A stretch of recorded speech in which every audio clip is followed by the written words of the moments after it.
Hello जी, नमस्कार। क्या हाल चाल? सब लोग एकदम बढ़िया, झकास चकाचक माहौल। तो आज है हमारा इस चैप्टर का लास्ट लेक्चर। पहले क्लास, इससे पिछली क्लास में हमने एनसीईआरटी का रीडिंग किया था, आधा रीडिंग हो चुका था और आज हम एनसीईआरटी रीडिंग को पूरा करेंगे और ये चैप्टर हमारा पूरी तरह से पूरा हो जाएगा। ठीक है, तो हम सारे कॉन्सेप्ट को पढ़ चुके हैं, हम सारे कॉन्सेप्ट को देख चुके हैं कि कैसे कैसे क्या क्या होता है। ठीक है, और क्या होता है कि हमने एनसीईआरटी देख रहे हैं अभी कि एनसीईआरटी में सर जितना कॉन्सेप्ट पढ़े क्या वाकई में एनसीईआरटी में है, तो ये सब देख लीजिए। सारा एक टू द पॉइंट एनसीईआरटी का लिया गया है, सारा एनसीईआरटी के पॉइंट ही पढ़ाया गया है और एनसीईआरटी का एक भी लाइन आपके कॉपी से बाहर नहीं जाएगा, आपका क्वेश्चंस एक भी आपके नोटबुक से बाहर नहीं जाएगा। तो अपने नोटबुक को अच्छे से करिए, एनसीईआरटी को बार बार पढ़िए और ज़्यादा से ज़्यादा हो सके, जितना ज़्यादा हो सके मैक्सिमम नंबर में क्वेश्चंस का प्रैक्टिस कीजिए। ठीक है, स्टार्ट करते हैं आज की क्लास। सर हम कहाँ तक पढ़ चुके हैं? सर हम अब पढ़ेंगे क्या, रासायनिक अभिक्रिया के प्रकार। उससे पहले की बातें हम जितनी भी थी वो कर चुके हैं। रासायनिक समीकरण देखा था, कैसे मैग्नीशियम था, रासायनिक समीकरण को लिखना देखा था हमने। ठीक है, संतुलित रासायनिक समीकरण, द्रव्यमान संरक्षण का नियम की बातें हम लोगों ने भी की थी। उसके बाद क्या है सर, रासायनिक संतुलन करने के तरीके भी देखे थे, कैसे कितने स्टेप में करने हैं। आज से हम देखेंगे कि रासायनिक अभिक्रिया के प्रकार। ठीक है, आशा है आप लोग प्रैक्टिस कर रहे होंगे। क्वेश्चंस दिए थे मैंने करने के लिए, क्वेश्चंस भी आप लोगों ने किया होगा बढ़िया से, और भी ज़्यादा से ज़्यादा क्वेश्चंस कीजिए। आज से हमारा रासायनिक अभिक्रिया के प्रकार देखते हैं कि ये क्या क्या है, कैसे कैसे होता है।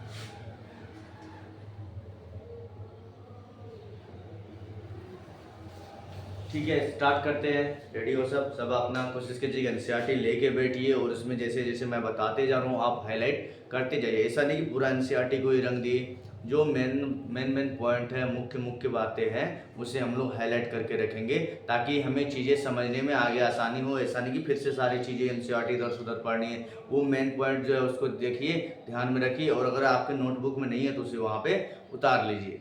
ठीक है, अब ये नहीं करना कि शब्द अलग है तो फिर से उतार लिए, देख लीजिएगा वो चीज नहीं है तो उतारना है। शब्द का क्या है, वो तो बोलने का तरीका है, अपना अपना शब्द अपना अपना लाइए, पर बातें वही होना चाहिए, भाव वही होना चाहिए। क्लियर है?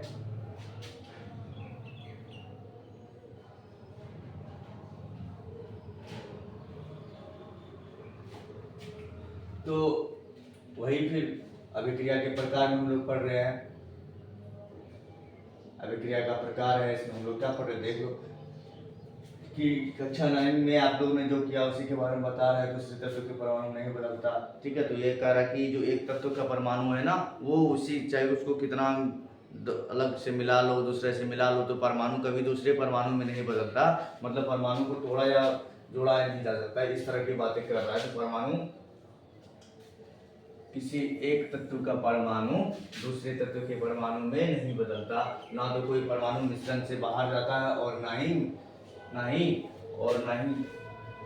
बाहर से मिश्रण में आता है। वास्तव में किसी रासायनिक अभिक्रिया में परमाणु के आपसी बंधन के टूटने, यानी कि जो ऑक्सीजन है, जैसे कि हाइड्रोजन है, तो ये हाइड्रोजन हमेशा हाइड्रोजन ही रहेगा, ऑक्सीजन परमाणु हमेशा ऑक्सीजन ही परमाणु रहेगा। वो ना ही मिश्रण में अंदर आता है, ना ही मिश्रण से बाहर जाता है। बस होता क्या है सर कि वो दोनों चाहे तो एक दूसरे से जुड़ जाएंगे, कभी जुड़े हुए तो अलग हो जाएंगे। तो जुड़ना या टूटना, आबंध जो है उसके बीच में जो बॉन्ड है वो टूटेगा या जुड़ेगा, तो उससे क्या बनना है, बॉन्ड का निर्माण होगा, नए बॉन्ड बनेंगे।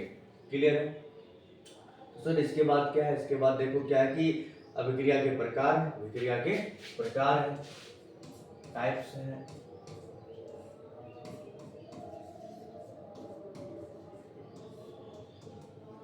टाइप्स में देख लीजिए कि हम लोगों ने जो 10 टाइप्स पढ़ रहे हैं एनसीईआरटी में भी लगभग 7-8 टाइप्स तो होंगे ही होंगे।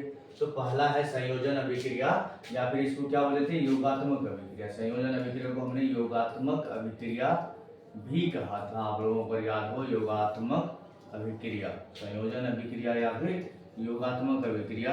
मतलब क्या है, इसमें एडिशन रिएक्शन, ऐड हो रहा है ना, एडिशन रिएक्शन। अब आप लोग को याद आ रहा होगा, आप लोग एकदम बढ़िया से देख लो। ठीक है, क्या होता है एडिशन रिएक्शन में कि कैल्शियम ऑक्साइड, एक मिनट इसको थोड़ा ऊपर ले लो।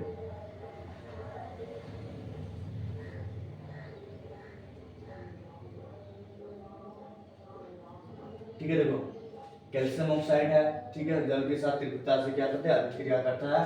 यानी कि देखो ये क्या है, ये कोई ए है, ये कोई ए पदार्थ है, ये कोई बी पदार्थ है, और यहाँ जाके एक ही पदार्थ बनाया, ए और बी क्या मिलके एक ही पदार्थ। और मैंने बताया था कि जब भी योगात्मक अभिक्रिया होगा तो दो या दो से ज्यादा अभिकारक मिलेंगे और एकल उत्पाद का निर्माण करेगा, एक ही उत्पाद का निर्माण करेगा, उसे क्या बोलेंगे, योगात्मक अभिक्रिया। और यहाँ देख लो कुछ उष्मा निकल रही, उष्मा क्या हो रही, निकल रही है। तो इस तरह की अभिक्रिया क्या हुआ, उष्माक्षेपी भी हो गया। क्यों सर, क्योंकि जब भी उष्मा निकलेगी तो उष्मा, अब आप लोग ऐसा मत समझ लेना जो योगात्मक होगा वो दूसरा अभिक्रिया नहीं हो सकता है सर, दूसरा अभिक्रिया भी हो सकता है, तीसरा भी हो सकता है, और सबकी अपनी अपनी शर्तें हैं। सर कहीं ऊर्जा निकल रही है तो उष्माक्षेपी, उष्मा निकल रही है तो उष्माक्षेपी। सर अभी कहीं उष्मा डालनी पड़ रही है, देनी पड़ रही है तो उष्माशोषी हो गया। तो मतलब सर क्या वो योगात्मक और द्विविस्थापन वाली विस्थापन ये सब नहीं हो सकता, हाँ बिल्कुल हो सकता है, क्यों नहीं होगा, वो सब भी हो सकता है। ठीक है, तो देख लो अब यहाँ दो या दो से अधिक अभिकारक मिलके उत्पाद का निर्माण करता है। और कैसा उत्पाद, तो ये ध्यान रखना कि एकल उत्पाद का निर्माण करता है तो उसे संयोजन अभिक्रिया कहते हैं। बात समझ में आ रही है। यहाँ पे क्या है सर, कैल्शियम ऑक्साइड है, जल में डाले। सर कैल्शियम ऑक्साइड क्या होता है, बिना बुझा हुआ चूना होता है, उसको जब जल में डालोगे ना एकदम अपने आप लगेगा उबल रहा है। ठीक है, और उबलेगा क्या सर, वो उष्मा बाहर निकालता है और फिर वो चूना जो बिना बुझा हुआ था वो आ जाके आगे चल के बुझ जाता है।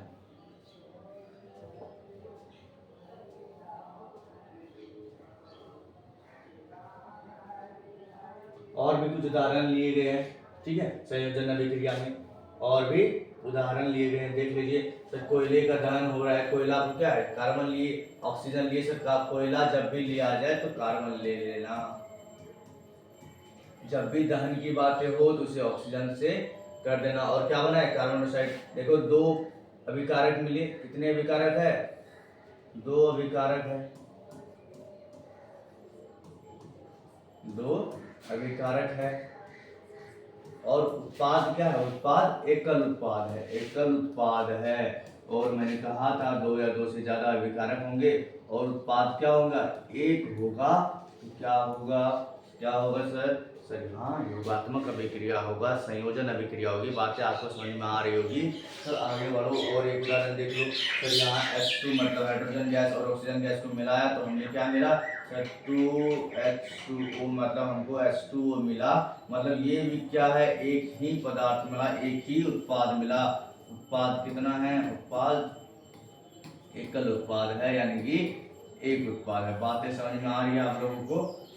ठीक है, सरल शब्दों में हम कह सकते हैं दो या दो से अधिक तत्व संयोग करके एकल उत्पाद का निर्माण करते हैं, ऐसी विक्रिया को संयोजन अभिक्रिया कहते हैं। देख लो यहाँ भी फिर से दे दिया गया है कि दो या दो से अधिक पदार्थ तत्व या हो सकता है या हो सकता है। सर संयोग करके एकल उत्पाद, यहाँ पे ध्यान दीजिएगा सर अच्छा से, एकल उत्पाद का निर्माण करते हैं, ऐसी अभिक्रिया को संयोजन अभिक्रिया कहते हैं।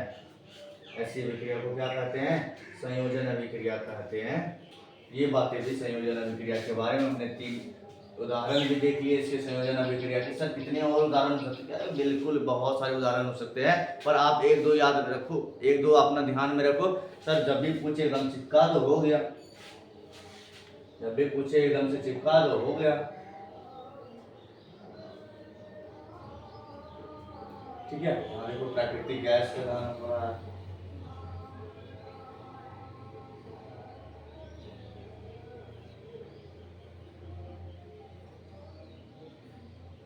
ठीक है, उसके बाद क्या है, वियोजन या अपघटन अभिक्रिया। देखिए क्या है वियोजन या अपघटन अभिक्रिया, उसमें जुड़ रहा था इसमें टूटेगा, उसमें जुड़ रहा है उसमें टूटेगा। देख लो अब ध्यान से, अब ध्यान से देख लो आप लोग।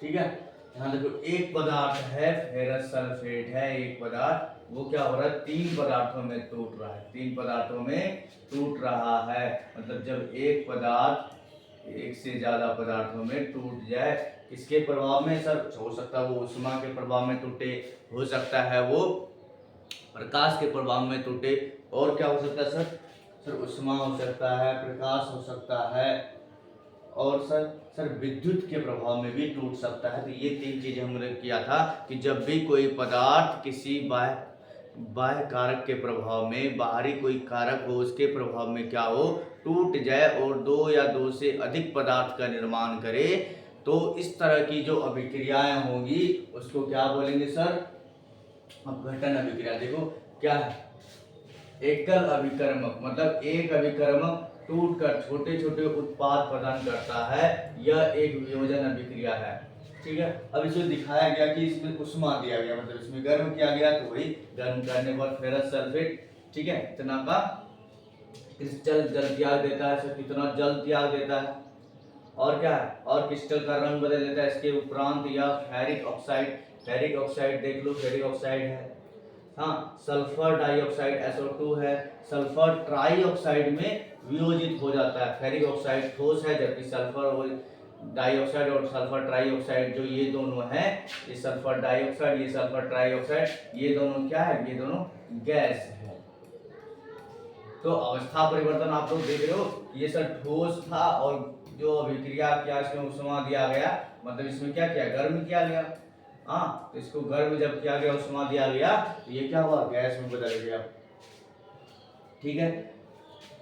उष्मा देने पर अब ये देखो कैल्शियम कार्बोनेट, ये जो कैल्शियम कार्बोनेट है, चूना पत्थर है, ये क्या हुआ, बुझा हुआ चूना कैल्शियम ऑक्साइड और कार्बन डाइऑक्साइड में बदल गया। मतलब एकल अभिकारक से 2 या 2 से ज्यादा उत्पाद का निर्माण हो रहा है। अभिकारक कितने हो, एक अभिकारक हो, एक अभिकारक हो, और उससे क्या हो, 2 या 2 या +2, मतलब 2 से ज्यादा उत्पाद का निर्माण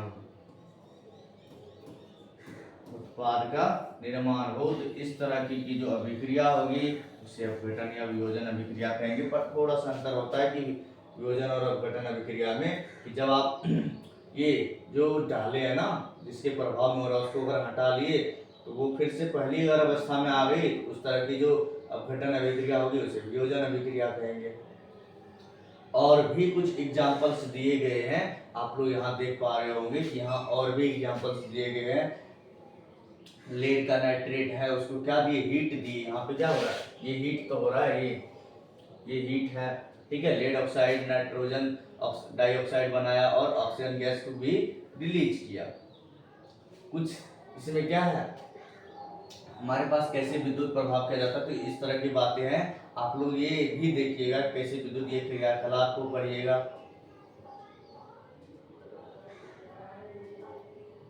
देखो मैंने कहा था कि जब भी अपघटन अभिक्रिया होगी तो वहां 3 चीज का प्रभाव होता है, उष्मा हो गया, विद्युत हो गया, और ये सूर्य के प्रकाश, फिर इसे एचम्यू भी कहा जाता है। सर कहीं ऐसा दिख जाए तो ये समझ जाना कि यही सूर्य के प्रकाश को बता रहा है।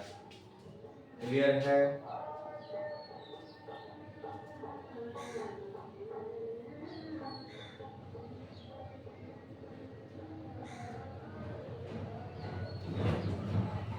ये क्वेश्चंस भी आप लोग ट्राई कीजिएगा, ये दोनों क्वेश्चंस आप लोग ट्राई कर लिएगा। सर उसके बाद आ गया हमारा वही विस्थापन अभिक्रिया। कौन सा अभिक्रिया आ गया, विस्थापन अभिक्रिया आ गया। डिस्प्लेसमेंट रिएक्शन आ गया, डिस्प्लेसमेंट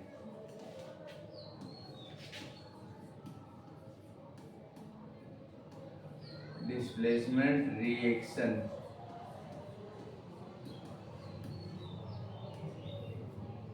ठीक है।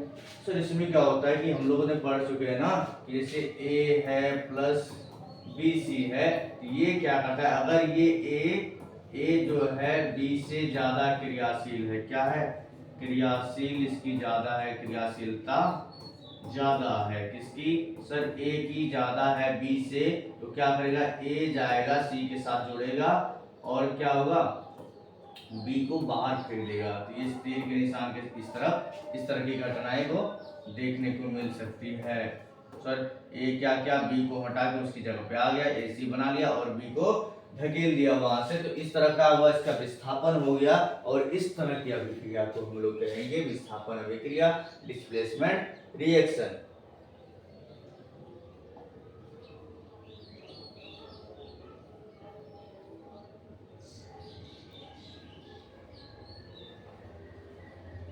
ठीक है, अब क्या है सर, अब है द्विविस्थापन अभिक्रिया, डबल डिस्प्लेसमेंट रिएक्शन। सर इसमें क्या होता है कि डबल डिस्प्लेसमेंट रिएक्शन होता है। तो आइए देखते हैं आगे क्या क्या होता है डबल डिस्प्लेसमेंट रिएक्शन। यहाँ उदाहरण देखिए। और इस तरह की अभिक्रिया को अवक्षेपण अभिक्रिया भी क्यों कहते हैं, क्योंकि इसमें अवक्षेप बनता है। क्या बनता है? अवक्षेप बनता है। देखो यहाँ पे क्या था, सोडियम था, यहाँ पे सल्फेट है, यहाँ बेरियम है, यहाँ क्लोराइड है। तो सोडियम क्या किया, क्लोराइड के साथ बन गया, तो सोडियम क्लोराइड बना लिया, सोडियम क्लोराइड बना लिया। और ये जो बेरियम था ये इसके सल्फेट के साथ जुड़ गया, सोडियम इसके क्लोराइड के साथ जुड़ गया, बेरियम इसके सल्फेट के साथ जुड़ गया, ये बेरियम सल्फेट बना लिया, बेरियम सल्फेट, और ये सोडियम क्लोराइड। ठीक है, और ये देखो इधर क्या है, सोडियम क्या है, प्लस है, ये माइनस है, ये प्लस है, ये माइनस है। तो देखो प्लस बाद इसका प्लस उसके माइनस से जुड़ गया और इसका प्लस इसके माइनस से जुड़ गया। तो ये लोग क्या किया, आयनों का अदला बदली कर लिया, आयनों का, आयंस का अदला बदली कर लिया।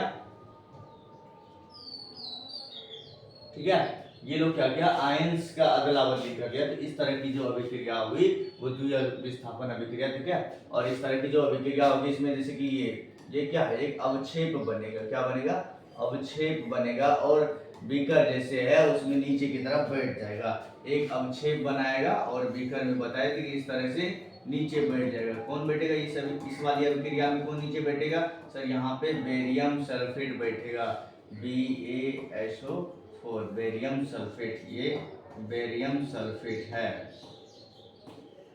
Barium sulphate.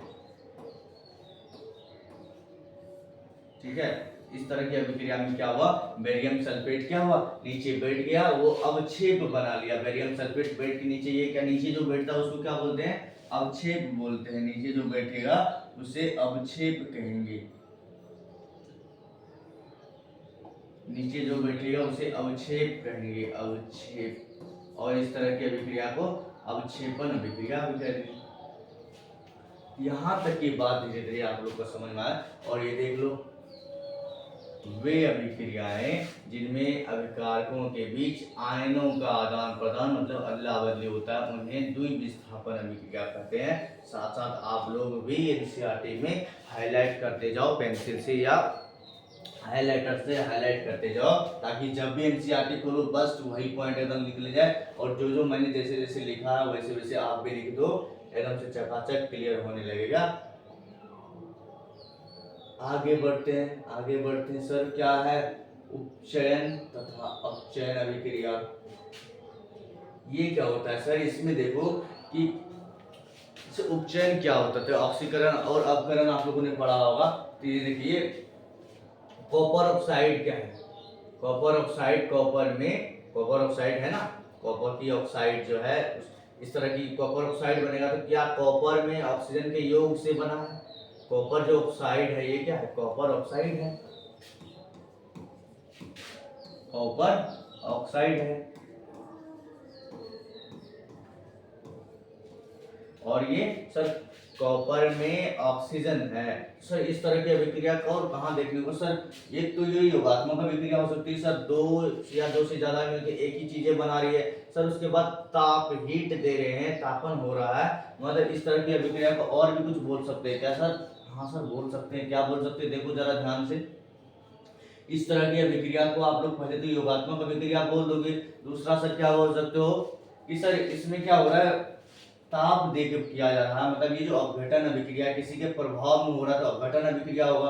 ठीक है, मतलब सर हाँ सर ये तो है। और दूसरा सर ऑक्सीजन जुड़ रहा है, क्या हो रहा है, ऑक्सीजन जुड़ रहा है, मतलब क्या है, उपचयन अभिक्रिया है। ऑक्सीजन जुड़ रहा है तो मतलब उपचयन या ऑक्सीकरण अभिक्रिया है। सर यहाँ देखो हाइड्रोजन जुड़ रहा है, यहाँ पे हाइड्रोजन जुड़ रहा है, या फिर देखो इसका कॉपर ऑक्साइड से, ये जो कॉपर ऑक्साइड है ये कॉपर अलग हो गया, ऑक्सीजन अलग हो गया, तो ये दो चीजें बोल सकते हो, चाहे तो हाइड्रोजन का जुड़ना चाहे तो ऑक्सीजन का अलग होना, चाहे तो हाइड्रोजन का जुड़ना, चाहे तो ऑक्सीजन का अलग होना।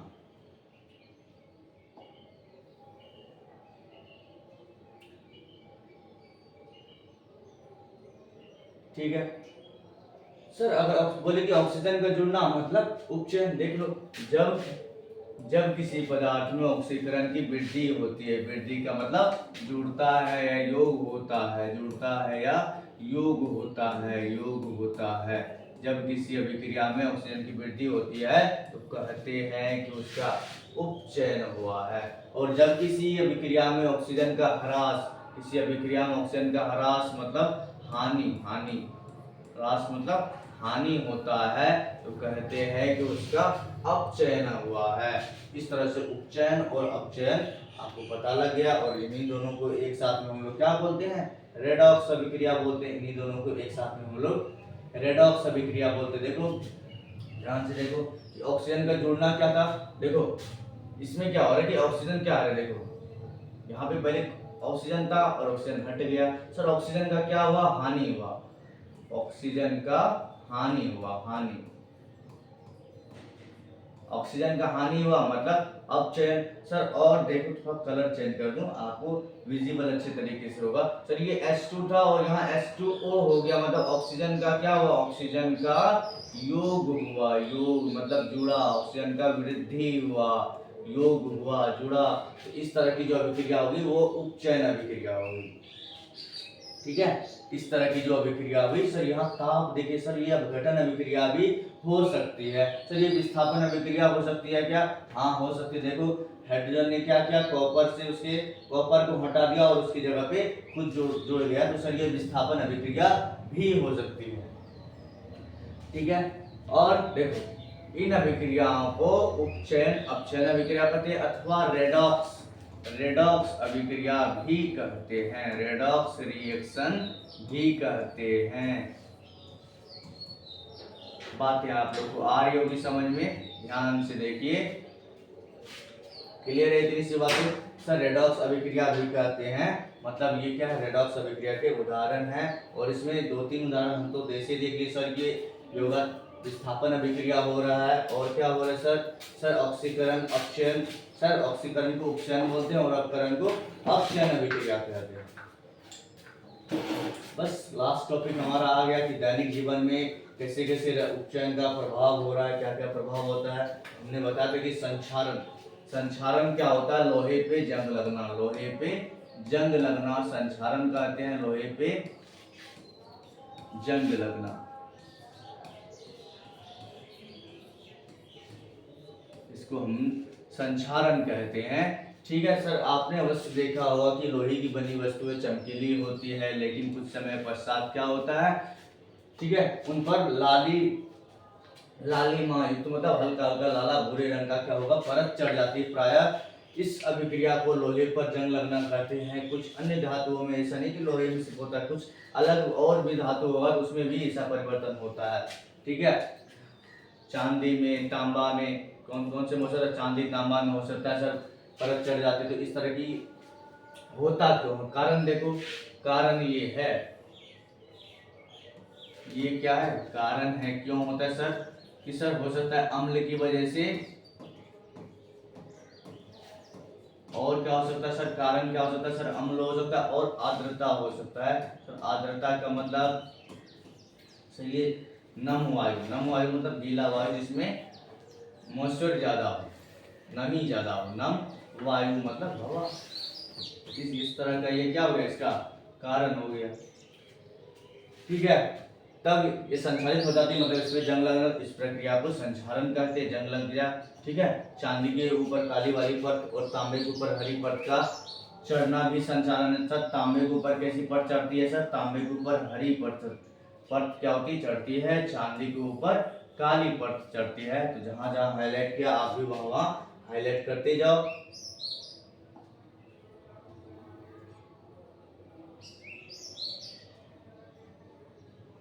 ठीक है सर, संचालन से नुकसान क्या क्या है आप देखें, इसका नुकसान क्या है, नुकसान क्या है वो देखो, इसमें हानि क्या है।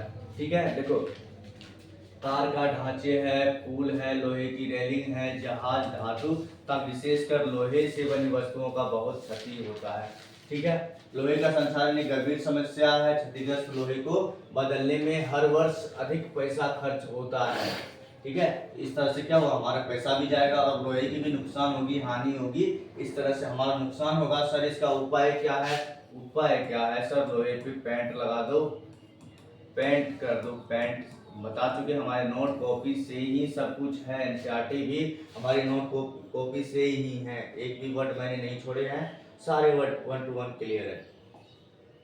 सर लास्ट में है विकृत गंधिका। ठीक है, क्या है विकृत गंधिता? सर इसमें क्या होता है? सर मैंने बताया था कि चिप्स की पैकेट है, उससे ऑक्सीजन गैस निकाली जाती है। क्यों निकाली जाती है? क्योंकि ऑक्सीजन गैस ज्यादा क्रियाशील होती है, तब उसके जगह पे नाइट्रोजन गैस डाली जाती है, तो जो क्या होती है, उससे कम क्रियाशील होती है। ठीक है, तो ये सब किसमें होता है सर? चिप्स की पैकेट में होती है। वसायुक्त फाइबर्स वाले होगा या तेलीय कोई खाद्य सामग्री होगा। खाद्य सामग्री मतलब खाने योग्य, खाने योग्य जो सामग्री होगी उसे खाद्य सामग्री कहते हैं। ये सब चीजें छोटे छोटे पॉइंट्स आप लोग ध्यान में रखिए, और जहीं एनसीईआरटी में है वहीं पेंसिल से लिख दीजिए, कोई दिक्कत वाली बात नहीं है। ठीक है, रखी जाती तो उसका स्वाद या गंध कैसी होती है? तो उपचयित होने के बाद क्या होता है, तेल और वसा विकृत गंधी हो जाते हैं, मतलब उल्टा पुल्टा गंध देंगे, गंदा गंध देंगे, स्मेल उसकी क्या होती है, बदल जाती है, उनके स्वाद गंध बदल जाते हैं। साफ साफ लिख भी दिया है यहाँ एनसीईआरटी हमारी, स्वाद और गंध बदल जाती है जब लंबे समय तक रखेंगे। ठीक है, प्राय तेलीय और वसायुक्त सामग्रियों में उपचयन रोकने वाले पदार्थ प्रति ऑक्सीकरण मिलाए जाते हैं। ठीक है, ऑक्सीजन क्या होता है कि क्रियाशील ज्यादा होते हैं, तो इसीलिए प्रति मतलब एंटी ऑक्सीजन ऑक्सीकारक मिलाते हैं। ठीक है, प्रति का मतलब क्या होता है, एंटी उल्टा वाला, जो ऑक्सीजन के मात दे दे, ऑक्सीजन के उल्टा में विरोध में काम करे। ठीक है, वायुरोधी बर्तनों में रखने से, अगर वायुरोधी बर्तन में रखेंगे जिसमें वायु कम आती जाती है, मतलब ऑक्सीजन नहीं जाएगी, नहीं के बराबर जाएगी, तो क्या होगी, उपचयन की गति, वो जो गंध होने की गति है वो क्या होगी, धीमा हो जाएगी।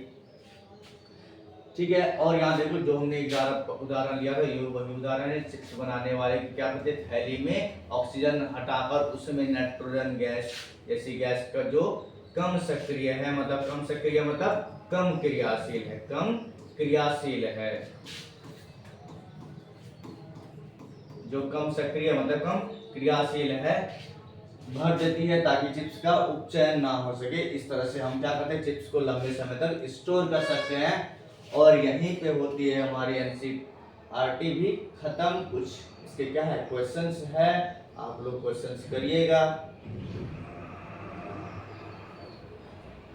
ये हमारा समरी है, कैसे विस्थापन अभिक्रिया होती है, जो विस्थापन अभिक्रिया होती है, अवक्षेपण है, और ये आपके क्वेश्चंस है किस तरह से होती है। ऑक्सीजन का यहाँ देखो हट रहा है तो इसका क्या होगा, ऑक्सीजन जुड़ रहा है, यहाँ पे कार्बन में ऑक्सीजन जुड़ रहा है तो इसका क्या होगा, उपचयन होगा। कार्बन मतलब लेड से ऑक्सीजन हट रहा है तो इसका अपचयन होगा। ये एक अभिक्रिया दिया गया है, इस अभिक्रिया में कौन सा प्रकार है अभिक्रिया में वो पहचानना है आपको। अगर आप लोग ध्यान से देखो तो यहाँ सर विस्थापन अभिक्रिया तो साफ साफ दिख रहा है, विस्थापन अभिक्रिया तो साफ साफ दिख रहा है सर, उपचयन भी दिख सकता है अगर ध्यान से देखो। यहाँ देखो ये क्या क्या है, ये खुशी एकदम जी रहा था, एकदम खुशी से जी रहा था। ये Al क्या मतलब एल्युमिनियम क्या क्या, इसके Fe को विस्थापित कर दिया और इसके जगह पे खुद आ गया Al2O3 बना लिया। क्लियर है, ये क्या सर विस्थापन अभिक्रिया होगा, हाँ विस्थापन अभिक्रिया होगा सर। और संयोजन अभिक्रिया होगा क्या सर, संयोजन अभिक्रिया या योगात्मक अभिक्रिया ये होता था कि दो पदार्थ या दो से ज्यादा पदार्थ मिलेंगे, वो एक ही एकल उत्पाद बनाएगा, तब होगा सर द्विविस्थापन। सर दो बार तो विस्थापन हो ही नहीं रहा तो दो विस्थापन तो होगा नहीं। सर वियोजन हो रहा है क्या, मैंने कहा वियोजन भी नहीं हो रहा। वियोजन में क्या हो रहा है, एकल पदार्थ मिलके दो या दो से ज्यादा पदार्थ बनाएंगे। ध्यान से देखो, संयोजन होता तो क्या होता है, ए और बी जितने भी मिले पर यहाँ एक ही बनाएगा, एकल उत्पाद बनाएगा। द्विविस्थापन में क्या होता था sir, A B plus C D, ये दोनों आपस में क्या करते हैं, आयंस की, ए जुड़ गया सी से, बी जुड़ गया डी से। ठीक है, यहाँ बन जाता है AC प्लस BD, इस तरह की बातें होती है यहाँ पे। ठीक ठीक है सर। वियोजन अभिक्रिया में क्या होता है सर, ए कोई पदार्थ था वो टूटता, सी और डी बनाता, दो या दो से ज्यादा। और विस्थापन देख लो, विस्थापन मैंने समझा दिया। आप लोग भी इस तरह से सारे एकदम नोट से बाहर कुछ भी क्वेश्चंस कहीं भी नहीं है और ना ही एग्जाम में आने वाला है। आप लोग नोट्स को अच्छा से पढ़िए, नोट्स को कवर कीजिए अच्छा से। और इस तरह से होता है, कुछ क्वेश्चंस और भी है आप लोग को, ऐसे भी क्वेश्चंस दिए गए हैं जो उसमें प्रैक्टिकल करवाए गए, तो उस तरह के क्वेश्चंस को आप अभी फिलहाल छोड़ सकते हैं, ठीक है। और यहीं पे हमारे होते हैं आज ये लेक्चर खत्म और ये चैप्टर भी खत्म होता है हमारा यहाँ पे। मिलते हैं अगले क्लास में और एक नए चैप्टर के साथ, ठीक है। अगले क्लास में मिलते हैं नए चैप्टर के साथ। तब तक आप लोग क्या कीजिए, क्वेश्चंस की प्रैक्टिस कीजिए, ज्यादा से ज्यादा क्वेश्चंस की प्रैक्टिस कीजिए जो आपको ऐप पे भी मिल रही होगी। आप ऐप के क्वेश्चंस के अलावा भी क्वेश्चंस बैंक से भी इस चैप्टर से रिलेटेड सारे क्वेश्चंस कर सकते हैं। Thank you.